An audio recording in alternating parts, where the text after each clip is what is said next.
Fala, minha gente, tudo bem? Bora lá pra mais um react de conteúdo totalmente sem, dessa vez entendendo o socialismo chinês com Elias Jabbour. Bora ver onde a gente vai parar.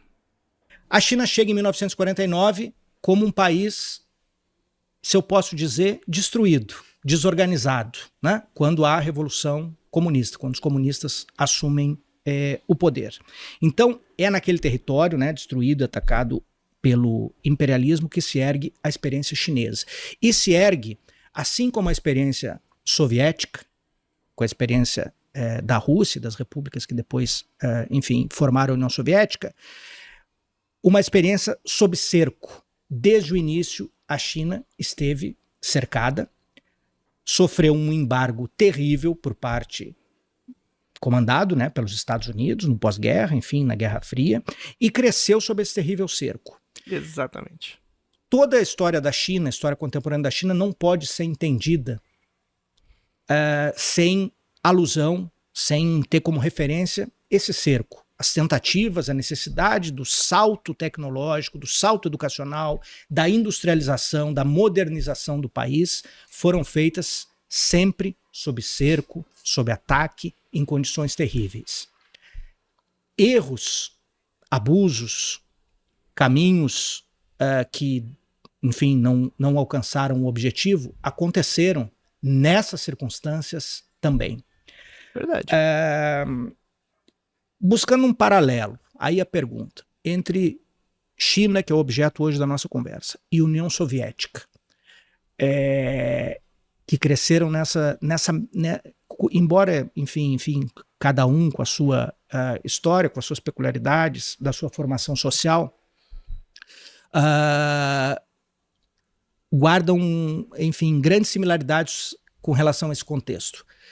Por que a China sobreviveu, existe em 2025 como experiência que se reivindica socialista, e a União Soviética não conseguiu vencer esse desafio?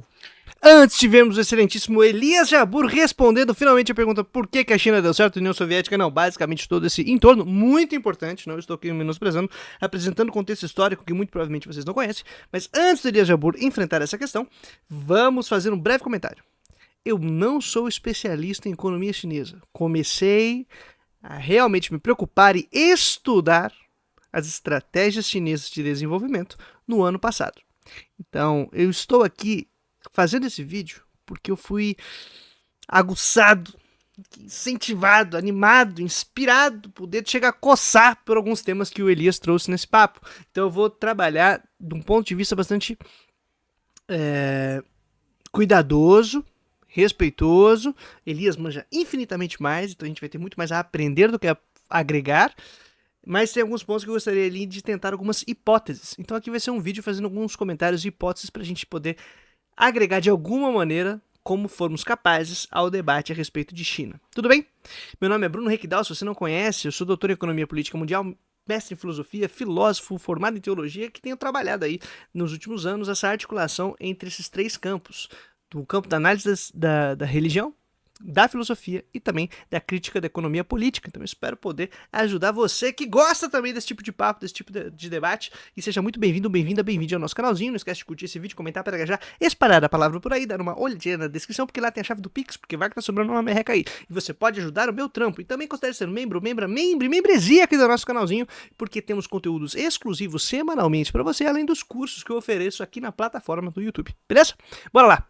Querido, excelentíssimo professor Elias Jabbour, com o qual eu tenho umas questões filosóficas que um dia eu adoraria tomar um café, bater um papo crítico contigo. Mas bora aprender sobre China. Dali. Essa é uma das perguntas que eu me fiz e que me traz aqui hoje, por exemplo, quando eu decidi estudar China. Eu tinha 18 anos de idade, à época, e o meu objeto de estudo era o socialismo, né? E a pergunta que eu fazia a mim mesmo naquela época, se o socialismo era algo factível do ponto de vista científico, ou seja, será que é uma experiência que supera o capitalismo? É possível, é factível do ponto de vista da ciência? Porque uma coisa é o mundo da Pantera Cor-de-Rosa, o reino da justiça, da igualdade.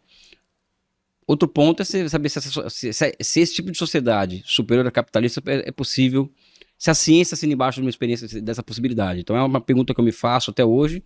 A resposta é muito positiva, e é evidente que eu fui estudar a China porque era na década de 90, né, e continua sendo a grande experiência socialista da nossa época. Então, a primeira resposta a essa pergunta, que a resposta poderia ser de 1 hora, 2 horas, 3 horas, né, é dizer que os herdeiros de Mao Tse-tung são muito mais competentes do que os herdeiros de Stalin, por exemplo, né? Quem veio depois de Mao Tse-tung foi Deng Xiaoping, né? E depois de Stalin foi Khrushchev. Aí você já tira a diferença de cara, né? Provocativo e muito boa essa provocação e a frase: os herdeiros de Mao Tse Tung mandaram melhor do que os herdeiros de Stalin. Excelente. Aqui, antes de começar a degladiação entre o pessoal da esquerda comuna sobre quem tá certo, tá errado, essa frase tá equivocada, os herdeiros de Mao traíram Mao e não sei o que lá, e pipipi, popopó, vamos nos atentar ao seguinte: provavelmente nós somos pessoas que não têm tanto acesso, seja aos textos e aos conteúdos desenvolvidos, tanto por Khrushchev e a equipe que está junto com ele no planejamento da Rússia ali nos anos pós-Stalin, quanto do próprio Deng, tá? Então a gente tem muito informação atravessada. E falo isso porque, desde o ano passado tentando pesquisar e caçando as informações, bibliografia e tal, é difícil. Em português, então, esquece, cara, é muito complicado. E eu comecei a me atentar sobre isso quando ia começar a fazer os estudos sobre China. E li um texto do Roland Bohr, depois eu vi ele falando sobre isso em alguns vídeos, de que quem critica Deng Xiaoping, quem fala que o que aconteceu em seu período foi antimarxista, que ele não era marxista, que não sei o que lá, ele fala: mas vocês leram os textos do Deng? E aí eu me dei conta de que, eu nunca tinha me encarado nisso, né? Nunca tinha lido. E aí ele tem comentários a respeito de alguns conteúdos sobre o Deng. Tem um livro dele, inclusive, acho que é Socialismo Chinês para Estrangeiros, né? Foreign, explicando o socialismo chinês para os estrangeiros, introdução. Eu já esqueci o título agora. Mas, gente, tem que ler Deng. Tem que ler o Deng Xiaoping para poder falar, para poder criticar. Mesmo se você não curta, você tem que ler, tem que entender. Ele falou, e aí ele lê, e o modo como ele interpreta e trabalha, fala: esse cara é marxista, esse cara tá desenrolando.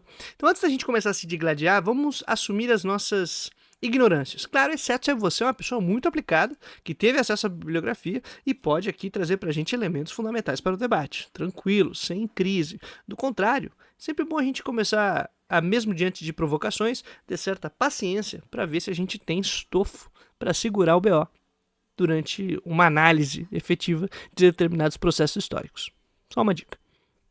E quem encaminha as reformas econômicas, e encaminha inclusive a aproximação com os Estados Unidos, é o próprio Mao Tse-tung, né, que essa aproximação com os Estados Unidos foi o que abriu possibilidades para que a China fizesse as suas reformas econômicas, e quem as tocou adiante foi o Deng Xiaoping, né? Então, daí você tira uma diferença muito grande, e além do mais, os chineses perceberam muito antes que os soviéticos, né, os limites do seu próprio modelo. Não é da palavra modelo, porque dá uma ideia de estática, né, sendo que a realidade é dinâmica, né? Vamos chamar um modelo entre aspas, né? Então, eu tenho chamado de estratégias, Elias. Não sei se faz sentido, mas eu prefiro utilizar as estratégias chinesas para desenvolvimento. Porque eu acho que de fundo, e aí é meu primeiro comentário aqui de hipótese, é que é uma discussão sobre desenvolvimento econômico. É isso que está em jogo. Não é necessariamente uma discussão sobre modelo socialista ou capitalista, mas num ponto inicial de desenvolvimento econômico, desenvolvimento de forças produtivas. Então, quais são as estratégias chinesas para desenvolver a economia? O Deng Xiaoping percebe que se continuasse na situação que estava, ou seja, um país com uma dinâmica de acumulação que já não estava mais entregando os resultados que a sociedade demandava. Um país que tinha Coreia do Sul ao lado, Japão, a ilha de Formosa, Taiwan e Hong Kong, que são capitalismos muito mais dinâmicos do que aquela experiência socialista chinesa, né? E uma diferença muito grande ainda entre a China e seus vizinhos capitalistas e o próprio centro do sistema capitalista. Então os chineses falaram: qual o caminho a seguir, né? Então a partir daí os chineses eles fazem uma escolha, que eu sempre falo sobre isso, né? Que o Mao Tse-tung ele se apoia nos camponeses pobres para fazer a sua revolução. E o Deng Xiaoping ele percebe a capacidade milenar do povo chinês em fazer comércio e ser um self-made man, um camponês tipicamente self-made man, para o quê? Para dar o seu salto rumo à riqueza, vamos dizer assim, a riqueza da nação chinesa, né? Então a primeira coisa o primeiro elemento que eles trazem à tona é o que eu chamo de reinventar o socialismo através de instituições de mercado, né? Acho que esse é um ponto fundamental. Eles percebem que existem amplas possibilidades a partir do incentivo ao camponês a acumular, a ficar rica, inclusive, e a partir disso, a partir de uma grande cooperação com o mundo exterior também, né, que abriu-se essa possibilidade que não tinha a União Soviética, né, a China se aproveitar de uma abertura ao exterior programada, não a abertura comercial como foi feito no Brasil em 1990, para trazer de fora tecnologia, trazer de fora métodos de gerenciamento, etc, etc. E aí eu vou querer agregar uma coisinha aí. Novamente, gente, tô tateando aqui na brincadeira, vamos trabalhar como hipóteses. Esse é um vídeo pra gente tentar tensionar um pouquinho e, quem sabe, agregar o debate.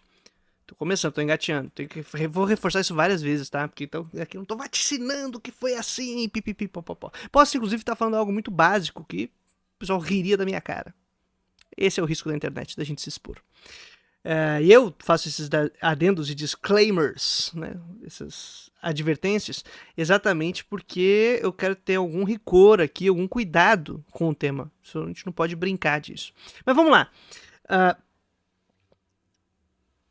Dentro do que eu pude estudar, na linha de teoria econômica e de crítica da economia política que eu pude pesquisar, investigar no período do doutorado e tal, dentro do debate de desenvolvimento econômico, a gente tem uma percepção do ponto de vista de quem critica a economia política burguesa, que o capitalismo ele desenvolve as forças produtivas e tem projetos de desenvolvimento que são desequilibrados. Então você tem um desenvolvimento econômico desequilibrado.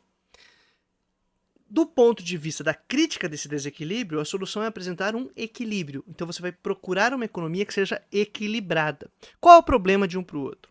Uma economia desequilibrada, que se desenvolve de maneira desequilibrada, ela ganha na aceleração do desenvolvimento das forças produtivas. É muito mais rápido.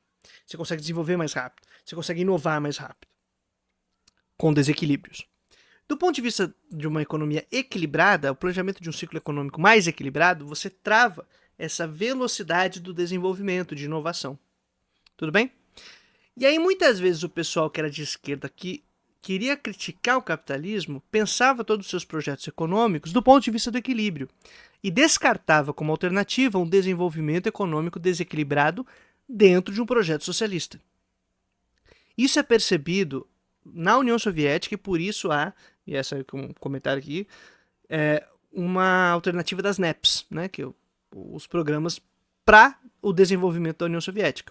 Porque pós-revolução, sob cerco, pós-guerras, todo mundo destruído, guerra civil, pancadaria, loucura e tal, não sei o que lá, precisamos desenvolver indústria, precisamos desenvolver economicamente, gerar prosperidade e riqueza para que ela possa ser distribuída. Não tem como você distribuir o que você não gerou. Então a gente precisa aqui aumentar nossa produtividade, melhorar nossa economia, desenvolver as forças produtivas e aí depois, ou no processo também planejando o desenvolvimento das relações de produção. Porque qual é o grande problema? O grande problema é que as relações de produção capitalista conduzem necessariamente a um desenvolvimento desequilibrado. Então a ideia é que você mude essas relações de produção para que tenha um desenvolvimento equilibrado. Mas se você não é desenvolvido, como que a gente faz um planejamento para ganhar nesse desenvolvimento? Para você conseguir desenvolvimento econômico, conseguir industrializar, conseguir modernizar e dinamizar a sua economia. Como que a gente vai fazer isso? Precisamos de estratégias. Dito isso, o pessoal faz na União Soviética as NEPs, consegue planejar dentro de uma planificação econômica, de uma organização econômica, um desenvolvimento, e começa a se debater a teoria do desenvolvimento, questão do subdesenvolvimento, essa coisa, por causa disso, né, por causa desses fenômenos que estão acontecendo, fazem uma estratégia que é de desenvolvimento, que é desequilibrado, mas é planejado e tenta, então, coordenar determinadas relações para que o projeto socialista persista e siga, e a China vai fazer o mesmo. Então, há um aprendizado na realização do socialismo. E isso a gente falou em algum vídeo aqui que eu já não lembro qual, mas aprende-se com a história. Né? Nós aprendemos com a história. A gente tenta realizar um impossível, por exemplo, um crescimento equilibrado, dentro de determinados marcos econômicos e tal, mas este crescimento equilibrado te coloca para trás do ponto de vista do desenvolvimento econômico, emperra o desenvolvimento das forças produtivas, o que emperra a transformação das relações de produção. É mais ou menos isso. Então a gente agora vai ter que alterar um pouco, a gente vai ter que criar um novo programa que possibilite condições para o desenvolvimento do socialismo. O socialismo que vai se desenvolver assimilando, como diz o Elias quando ele analisa a China, por exemplo, instituições de mercado. O autor que eu gosto muito, que é o Franz Lambert, fala sobre intervenções sistemáticas do mercado e uso consciente do mercado. Você vai utilizar conscientemente relações de mercado para poder fazer o seu planejamento, para poder desenvolver forças produtivas. Qual é o problema? E aí, o último a parte aqui, porque eu sei que eu estou me estendendo na palestrinha, mas é que eu queria muito discutir essas coisas. Última parte. Quando você faz um desenvolvimento desequilibrado, ele tem como um dos fatores o seguinte: você desvincula a taxa de investimentos que você faz para desenvolver as forças produtivas da taxa de consumo. Falando de um jeito muito grosseiro e simplificado, você vai aumentar muito as massas dos investimentos que você vai fazer no desenvolvimento das forças produtivas, que vai aumentar então a tua possibilidade de produtividade, né, teus ganhos de produtividade. Vai também aumentar potencialmente o grau de exploração que você vai fazer de recursos, do próprio trabalho e tal. E o desenvolvimento das forças produtivas também acarreta, em teoria, a você ter questões de planejamento do uso da força do nosso trabalho na hora de aplicar dentro do projeto de desenvolvimento. Essa produção que você faz, ela vai ser um excedente. Ela vai vir muita produção. Você vai ter uma grande produção que vai retornar para um ciclo econômico. Para ele ser equilibrado, você vai produzir e investir o necessário para, ao ser consumido de maneira produtiva pela sociedade, ou seja, pagando os custos de produção, inovando os próprios meios de produção, alimentando a força de trabalho, as pessoas que estão ali para que elas possam se reproduzir e essa coisa toda. Cada vez que você aumenta as massas de investimento, se você quiser ficar equilibrado, se você não quiser ter crises de produtividade, de superprodução e nem de falta, você tem que ficar fazendo um crescimento meio que equivalente das taxas de investimento com as taxas de consumo, elas têm que aumentar. Então você tem que ir equilibrando essas duas coisas. Mas isso deixa você mais retardado no processo de desenvolvimento econômico. Então, se você conseguir aumentar as taxas de investimento acima desse negócio do consumo, mais produção, mais riqueza, mais não sei o que lá, investimentos a mais no desenvolvimento das forças produtivas, você consegue desenvolver mais rápido. Só que aí você talvez deixe comprometido essa outra variável, que na verdade não é uma variável, né? Porque a única coisa que pode variar é a produtividade e essa possibilidade de aumentar a sua inovação e tudo mais. A garantia do consumo, de você garantir que não tem excesso, não tem excedente, não tenha trabalho social jogado fora e essa coisa toda. Você consegue escoar os seus produtos, fazer com que eles retornem no ciclo econômico de maneira produtiva e aí seguir para um próximo ciclo, ainda que desequilibrado. Para que isso ocorra, você tem que ter estratégias aí muito específicas. Então, a desvinculação de uma coisa com a outra te possibilita desenvolver as forças produtivas, mas te traz a possibilidade de, nessa desvinculação, você não atender as necessidades básicas para um novo ciclo econômico, pagando todos os custos de produção, pagando a coisa, mantendo uma reprodução social. É isso, tá? Pode ser que você tenha problema nisso. A China conseguiu superar isso. Exatamente, e aí é a minha hipótese, uma das que eu gostaria de trazer, porque ela não conta só com o seu mercado interno. Ao trazer as indústrias para dentro do seu território, ter controle tecnológico e decidir daí com maior autonomia os rumos da sua produção, então sendo não mais um país periférico sem relativa autonomia para decidir os rumos da produção, ela também acaba tendo sua superprodução e o seu aumento de riqueza e tudo mais, atendendo o consumo de outros mercados, de um espaço para além da sua própria realidade interna, que já é imensa, né? Então ela vai conseguir escoar essa produção e criar novos ciclos econômicos, ainda que de maneira desequilibrada, porque ela tem algo que a União Soviética não tinha, que são as cadeias globais de valor. E ela conseguiu operar isso e trazer o centro desse negócio para ela, porque ela é o centro da produção mundial. A indústria está lá. Então, não sei se eu consegui me fazer bem entendido nesses muitos minutos que eu fiz um longo discurso de palestrinha que pode estar tudo errado e alguém dizer, você está equivocado, e faz parte. Mas eu estou aqui arriscando com isso. A grande diferencial nessas estratégias foi aproveitar essa oportunidade de você ampliar esse uso do espaço dos mercados em outros territórios que não o seu só. Coisa que a União Soviética não pôde fazer. E aí ela conseguiu fazer esse aumento da taxa de investimentos desvinculando necessariamente do aumento da taxa de consumo interno, mas daí tendo capital suficiente para reinvestir constantemente no desenvolvimento das forças produtivas e chegar no grau que ela tem hoje, muito rápido, em pouco tempo. E aí a União Soviética ainda tem um outro problema, que ela começou a utilizar esses investimentos em setores que são improdutivos. A China não fez isso. A China fez em setores produtivos. A União Soviética acabou indo para a corrida espacial como uma das prioridades, a corrida armamentista, né, a indústria bélica como uma das prioridades, investiu muito em indústria bélica, investiu muito em coisas que não trazem um retorno produtivo, porque você não pode consumir uma arma. Ao consumir uma arma, você destrói, você potencialmente está destruindo, na verdade, fonte de riqueza, que é o trabalhador, que é algum recurso natural, né? Se você utiliza a bomba que você gastou não sei quanto de investimento para usar, não dá, né? Porque ela destrói fonte de riqueza e ela não vai voltar de maneira produtiva para sua economia. Então ela não garante reprodução econômica. Muito recurso utilizado nesse setor que é improdutivo atrapalha o seu próximo ciclo econômico. E aí, como tinha uma estratégia de desenvolvimento econômico desequilibrado, só piorou o quadro. A China coloca o desenvolvimento, o investimento nos setores bélico e espacial não como prioridades. Agora começa a receber uma massa maior, mas não foi o planejamento. O Deng já botou lá como quarta prioridade. Tem outras coisas que você tem que fazer primeiro para poder acumular capital, para poder aumentar sua produtividade, para ter retornos produtivos, né, consumos produtivos dentro do ciclo econômico. Então a gente vai desenvolver as forças produtivas e esse era o ponto 1. E aí depois de desenvolvidas as forças produtivas, a gente começa a pensar cada vez melhor nas relações de produção que já são alteradas, já são distintas de outros países capitalistas. Então, desse arrazoado todo, eu espero ter sido útil de alguma maneira. Então eles puderam colocar em prática um programa, que é o programa da NEP do Lenin, né, no começo da década de 20, me antecipei. E o programa da Nova Democracia, porque o que chegou ao poder em 49 na China é o programa que começa a colocar em prática em 78, né? Então, o que o Mao Tse-tung coloca em prática, chamado modelo soviético, com características chinesas, né? É uma resposta ao cerco e aniquilamento. Eu estava conversando com o Coronel Ibis aqui ao lado, né? A União Soviética é um modelo de socialismo sob estado de exceção, né? Sim. Tudo de cima a baixo militarizado e sob amplo cerco, né? E a China é a mesma coisa, desde 49, né? Então, os chineses souberam perceber os seus limites, empreender reformas capitaneadas por líderes muito mais competentes do que os líderes soviéticos. Os líderes soviéticos sabiam dos planos da União Soviética, né? Mas eram incapazes de tocar adiante as devidas mudanças na dinâmica. Os chineses conseguiram, né? Então são várias questões, pode perceber que eu deixei vários fios soltos aqui, né? Mas são várias questões, vários pontos para responder essa questão, né?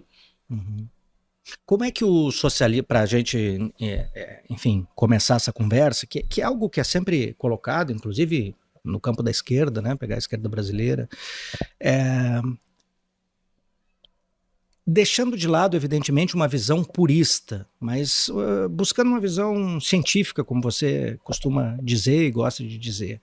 Como é que a gente pode entender o socialismo longe desse purismo, enfim, com a necessidade de existir num sistema onde a dinâmica é dada pelo capitalismo, né? A gente tem aí poucos países, né, socialistas no mundo, o país precisa sobreviver, então ele está sob cerco, embora não sob cerco, enfim, como foi aqui, nesses casos relatados, de guerra, de invasão, de perda de território, etc.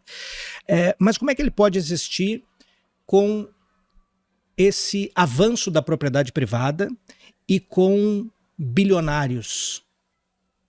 Isso não é contraditório à existência do socialismo, se não hoje, no longo prazo, do ponto de vista histórico? Tudo é contraditório, né? Eu sou contraditório, vocês são contraditórios. O Hegel dizia que tudo é sim e não ao mesmo tempo, né? Então, o socialismo, como ainda é uma experiência no seu jardim da infância, que só tem 100 anos de idade, 100 anos de idade na história não significa absolutamente nada, né? Ele vai conviver com limites e com consequências dos próprios erros cometidos, né? Durante a experiência, que é fadada a errar, inclusive, né? Porque é uma experiência nova, né? E no caso da China, com a experiência das reformas econômicas, em 78, faz emergir um setor privado no país, né? Faz surgir bilionários por conta de reformas mal sucedidas, por exemplo, no sistema de preços, na década de 90, por exemplo, né? E também houve um processo maciço de privatizações na década de 90, né? Então não é para separar o contexto da China na década de 90 sem as influências do neoliberalismo também. A China não é uma ilha, né? Agora, o que acontece é que a existência de bilionários e milionários, né, concentração de riqueza, concentração territorial de riqueza, são problemas que vão colocando os dirigentes chineses na parede, né? E diferentemente dos soviéticos, eles não têm a característica de colocar para baixo do tapete os seus problemas. Tanto é que hoje a China, por exemplo, né, indo ao encontro da sua resposta, né, o Xi Jinping ele empreende uma luta sem quartel contra essa propriedade privada não regulada, né, coisa que não existia antes. Tanto é que nos últimos 5 anos, metade dos bilionários chineses saíram da China. Metade dos milionários chineses saíram da China. Por quê? Porque existe uma imposição de controle de cima para baixo sobre o setor privado da economia, que para mim é não público, porque aí que a propriedade privada é muito, na minha opinião, da forma que a gente enxerga a propriedade privada, ela é muito o que a Revolução Industrial criou, né? Que é a terra que é roubada dos camponeses, né? E vira propriedade de alguns, né? Que é a lei dos cercamentos. Isso é uma forma histórica de propriedade privada que é sacralizada, inclusive, só que isso na China não existe. Na China, o setor privado é uma concessão do Estado, é muito diferente a natureza das coisas, né? Completamente diferente, inclusive um beijo aí para João Cadeado, John Locke, que ajuda a sacralizar esse tipo de propriedade privada, compreendido como cerquei é meu, né? Então, problema sério e próprio desse tipo de compreensão do que é uma propriedade privada. De todo modo, é interessante isso que o Elias chama a atenção. Por quê? Porque a China teve uma coisa chamada revolução. Revolução que faz uma reforma agrária, reforma política, faz uma transformação nas relações sociais, né? Poderosa, militarizado, e essa parada toda que ele falou, começa uma parada muito, muito concentrada na pancada, depois tem uma nova democracia, tem processos de reformas, então são coisas que estão acontecendo em curso e a gente está aprendendo com elas, e isso é muito importante. E tem uma coisa que tá por trás da pergunta que o Elias está respondendo, que é: o socialismo não é aquele ideal X, e por que a China não está realizando esse ideal? E é o mesmo tipo de pergunta que nós poderíamos fazer para uma economia de mercado. Pô, economia de mercado perfeita, não é aquela lá? Por que ela não acontece no mundo? Aí quem cai nisso que a gente poderia chamar de ilusões transcendentais, utilizando o termo kantiano, e como Franz Rinkelhammer, que é um autor que eu já citei aqui, utiliza para fazer sua crítica às ilusões transcendentais, né? Esses conceitos utópicos que a gente tem e que a gente cai nessas armadilhas, é exatamente pelo fato de não ter critérios de factibilidade para entender que a história se realiza dentro do possível. Então, vamos fazer uma distinção aqui, minha gente. Para eu realizar uma ação, eu planejo ela. Perdão, eu projeto ela. Eu tenho no caso de um planejamento social, uma melhor sociedade concebível, né? Eu concebo a melhor sociedade que dá. E aí eu tento realizar o melhor possível. E esse melhor possível ainda tem que passar por aquilo que é factível. Por que é o factível? É aquele projeto que, ao ser realizado, não elimina as condições de uma próxima ação, né? De uma próxima passo dentro de um projeto. Porque existem realizações que nós fazemos que são possíveis, mas ao serem completadas, destroem as condições de uma próxima ação. Então, eu ainda tenho esse outro elemento que é o factível. Então, eu tenho um concebível, a melhor sociedade concebível, a melhor sociedade possível e o que é factível dentro dessa melhor sociedade possível. E isso não tem a ver com querer ou não realizar uma essência ideal da qual nós sonhamos. Tem a ver com aquilo que é possível, que é viável, que a gente tem recursos à mão e podemos planejar e construir projetos para realizar cada uma dessas ações. Aprendendo com a história, inclusive, né? Então, tem muita gente que fala assim, na União Soviética aceitou as NEPs porque é impossível o cálculo, não sei o que lá. A China é capitalista e tal, e só o capitalismo domina tudo porque ela não está de acordo com aqueles padrões que foram estabelecidos do que seria a sociedade comunista. E aí esse pessoal fala, então o socialismo é impossível, o comunismo é impossível. E não entendem que o socialismo ele foi historicamente construído aprendendo o que é impossível, o que é possível e realizando o factível. Então, não é que isso é contra o socialismo. Deixou de ser socialista. Não, ele está construindo o socialismo. Um projeto socialista em desenvolvimento, em curso. E que se realiza na história a partir do que ele é capaz de construir. Não é uma entidade eterna que aí ela vai encarnando na realidade, né? Não, nós construímos, fazemos do socialismo, fazemos do comunismo, fazemos aquilo que é possível e viável dentro da história. E aquilo que é realizado a partir dos aprendizados com a história. Então, nós aprendemos e vamos construindo metas, projetos, possibilidades e viabilidades de transformação. Por que isso é importante? Porque a pergunta foi feita em termos essenciais, essencialistas. Este é o socialismo ideal. Este é o capitalismo ideal. Nossa, que faremos? Gente, vamos aprender com a história. O que na história é viável e é possível? E como orientamos as nossas ações a partir da melhor sociedade concebível, a melhor possível dentro dos critérios de factibilidade. Isso é muito, muito, muito importante da gente perceber, tá? E aí quando a gente ainda fala na questão de um projeto de desenvolvimento econômico, é mais importante ainda. Porque a própria ideia de desenvolvimento e subdesenvolvimento e necessidade de um projeto de desenvolvimento se dá por, ao observar a realidade, nós percebermos faltas e construirmos projetos para a realização das nossas tarefas. A história não está estática, ela é essa constante relação dinâmica entre projetos sonhados e arquitetados, as realizações viabilizadas e a partir dessas realizações as novas possibilidades que são dadas para a construção de outros projetos ou de manutenção do mesmo. Mas a gente vai então aprendendo dialeticamente com essa questão do trabalho teórico, imaginativo, de planejamento, de projetos, de projeção, com o trabalho do viável, daquilo que é factível, daquilo que dá para ser realizado, e a gente constrói. E, gente, isso é uma questão prática, muito prática, e a gente articula daí uma série de questões filosóficas. Inclusive, se ir bem aqui os vídeos, eu vou trazer aqui um novo conteúdo em que eu discuto como isso aparece, por exemplo, na filosofia de Hegel e de Kant, a partir da tradição que eu pude trabalhar e estudar e a qual eu assumo. E que aí eu farei o último comentáriozinho. Pô, Hegel disse que o sim e o não ao mesmo tempo, somos todos contraditórios. A questão não é essa, se a gente somos ou não contraditórios, a questão é que é viável e factível, efetivamente, da história. Se a gente entende isso, aí as contradições não são propriamente contradições pegáveis, manejáveis, senão contradições exatamente na capacidade de ajustar projetos e realidade.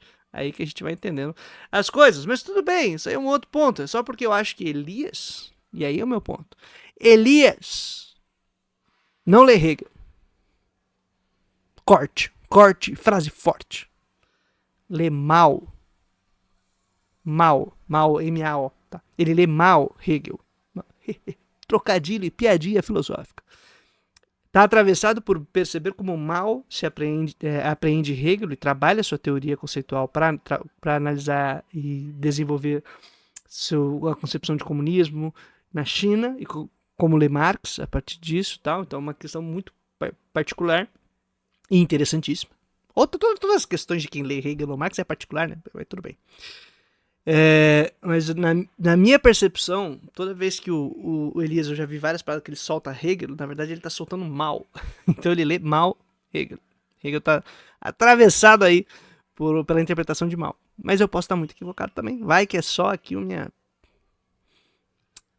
Eu tô pegando no pé. Tô pegando no pé do moço. Mas quem sabe um dia a gente debate sobre isso. Então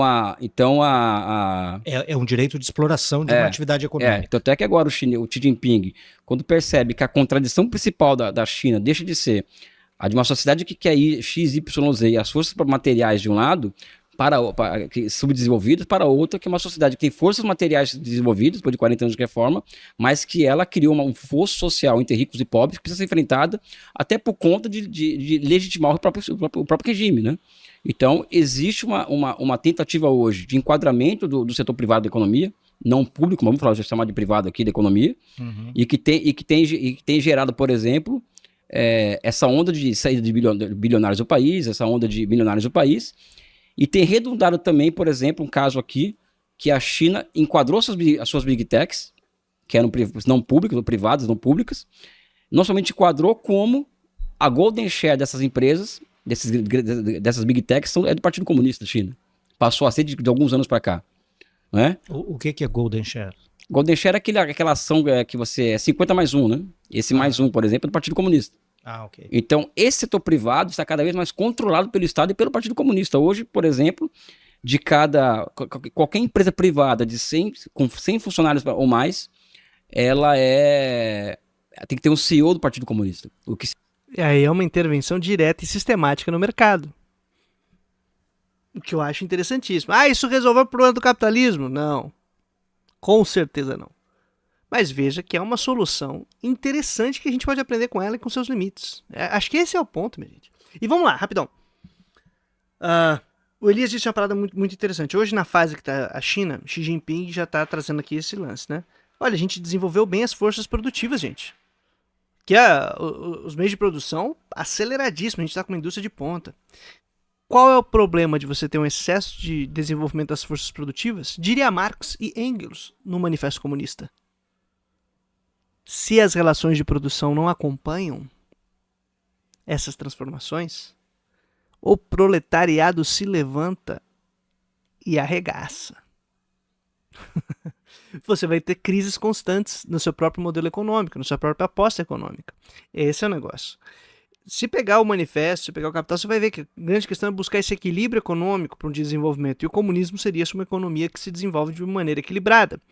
A China conseguiu desenvolver as forças produtivas bizarramente.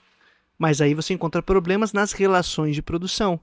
Que agora você tem que fazer, então, intervenções e transformações, reformas dentro da estrutura social, para que essas relações de produção não entrem em contradição tão profunda com as forças produtivas que você sucumba e perca a sua estrutura econômica. Genial. Se vai dar certo ou não, minha gente, é outra coisa. Se é o suficiente você fazer essas pressões e intervenções nos CEOs, nas empresas e tal, outra fita. O lance é entender.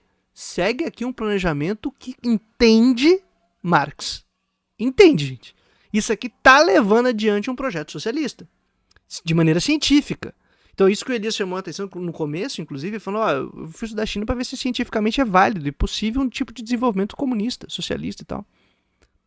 Excelente. Está coerente. Estamos aqui acompanhando uma parada muito massa. Muito massa. Significa que é uma intromissão direta do Partido Comunista nas decisões de investimento privadas na China.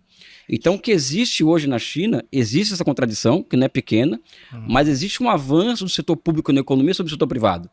Por exemplo, há 5 anos atrás, a participação do Estado nos ativos privados da economia chinesa era de 5%, hoje é de 30%, né? Caramba. Então, existe uma onda de reformas institucionais que vai abrindo caminho para que o setor público da economia vai avançando sobre o setor privado, né? Isso vai gerando novas formas históricas de propriedade. Então, na China existem formas históricas de propriedade hoje de diversas maneiras, né? O público e o privado se misturando, mas com o público que cada vez mais primazia sobre o privado. Resumindo, existe o problema, existe a contradição, mas que está sendo muito bem encaminhado agora, pelo menos nos últimos 10 anos, por Xi Jinping, né?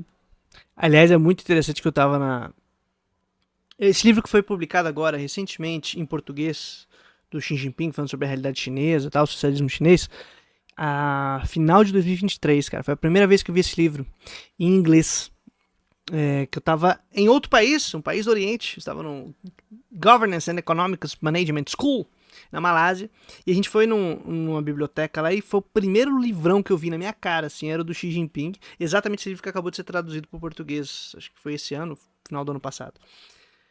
E aí eu fiquei curioso, cara, eu quase comprei, só que não tinha dinheiro. A falta do dinheiro estraga a nossa vida.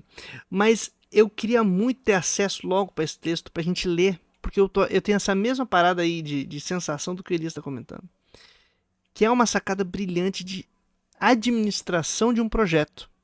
É óbvio que alguém vai falar, não, isso aí é o capitalismo ainda. Sim, tá sobre relações de mercado, mas com intervenções sistemáticas que estão tentando gerir um projeto alternativo de sociedade. Qual que é o negócio? É que eles estão fazendo para eles mesmos, eles não estão pensando no planeta, na economia do globo. É um projeto nacional de desenvolvimento. E a gente participa dessa loucura como alguém que é utilizado por esse projeto para que ele seja realizado. Por quê? Porque nós aqui, não tendo tido uma revolução, não tendo um projeto nacional de desenvolvimento em curso, apenas servindo como país, fornecendo matérias-primas, commodities, com produtos de baixo valor agregado, que nos impede de ter relativa autonomia para decidir para onde vão os rumos da nossa produção, de desenvolvimento econômico, industrial e tudo mais, os caras estão se aproveitando do projeto, da nossa falha, entendeu? E aí, a gente tem que aprender, cara. São experiências históricas que tem que nos ensinar algo. A gente tem que aprender com ela. Entender o que tá rolando no jogo.